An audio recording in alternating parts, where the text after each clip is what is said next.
সূরা আল মায়েদা। বিসমিল্লাহির রহমানির রহিম। ওয়াতলু আলাইহিম নাবা ইবনাই আদম বিল হক إذ قربا قربانا فتقبل من أحدهما ولم يتقبل من الآخر قال لأقتلنك قال إنما يتقبل الله من المتقين لئن بسطت إلي يدك لتقتلني ما أنا بباسط يدي إليك لأقتلك إني أخاف الله رب العالمين إني أريد أن تبوء بإثمي وإثمك فتكون من أصحاب النار وذلك جزاء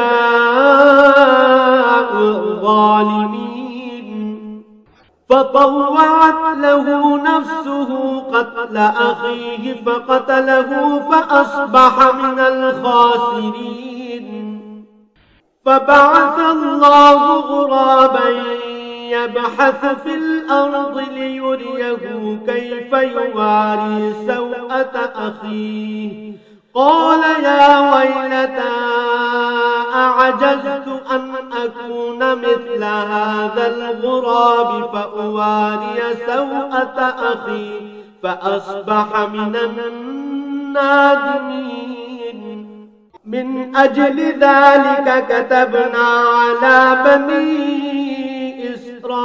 إسرائيل أنه من قتل نفسا بغير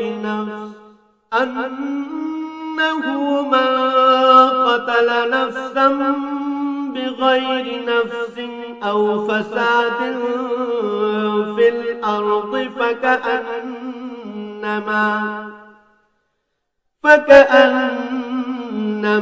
قتل الناس جميعا ومن أحياها فكأنما أحيا الناس جميعا ولقد جاءتهم رسلنا بالبينات ثم إن كثيرا منهم بعد ذلك في الأرض لمسرفون হে মুহাম্মদ সাল্লাল্লাহু আলাইহি ওয়াসাল্লাম, তুমি এদের কাছে আদমের দুই পুত্রের গল্পটি যথাযথভাবে শুনিয়ে দাও। গল্পটি ছিল, যখন তারা দুজনই আল্লাহর নামে কোরবানি পেশ করল, তখন তাদের মধ্যে একজনের কাছ থেকে কোরবানি কবুল করা হল, আরেকজনের কাছ থেকে তা কবুল করা হল না। যার কোরবানি কবুল করা হয়নি সে বলল, আমি অবশ্যই তোমাকে হত্যা করব। যার কোরবানি কবুল করা হল সে বলল, আল্লাহ তাআলা তো শুধু পরেজগার লোকদের কাছ থেকে কোরবানি কবুল করেন। হিংসার বশবর্তী হয়ে তুমি যদি আজ আমাকে হত্যা করার জন্য আমার দিকে তোমার হাত বাড়াও, তাহলে আমি কিন্তু তোমাকে হত্যা করার জন্য তোমার প্রতি আমার হাত বাড়িয়ে দেব না। কেননা আমি সৃষ্টিকুলের মালিককে ভয় করি। আমি বরং চাইব তুমি আমার গুনাহ ও তোমার গুনাহের বোঝা একাই তোমার মাথার উপর উঠিয়ে নাও এবং এভাবেই তুমি জাহান্নামের অধিবাসী হয়ে পড়ো। মূলত এ হচ্ছে জালেমদের যথার্থ কর্মফল। শেষ পর্যন্ত তার কুপ্রবৃত্তি তাকে নিজ ভাইয়ের হত্যার কাজে উস্কানি দিল। অতঃপর সে তাকে খুন করেই ফেলল এবং এ কাজের ফলে সে ক্ষতিগ্রস্তদের অন্তর্ভুক্ত হয়ে গেল। অতঃপর আল্লাহ তাআলা সেখানে একটি কাক পাঠালেন। কাকটি হত্যাকারীর সামনে এসে মাটি খুঁড়তে লাগল। উদ্দেশ্য তাকে দেখানো কিভাবে সে তার ভাইয়ের লাশ লুকিয়ে রাখবে। এটা দেখে সে নিজে নিজে বলতে লাগল, হায়, আমি তো এই কাকটির চাইতেও অক্ষম হয়ে পড়েছি।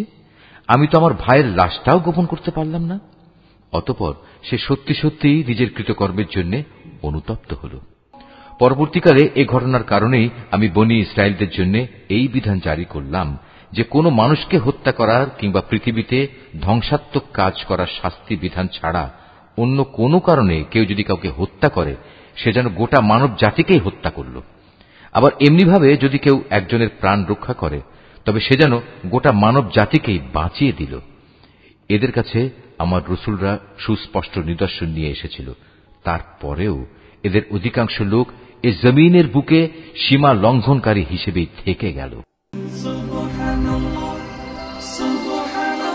Mahfuz, Art of Nature.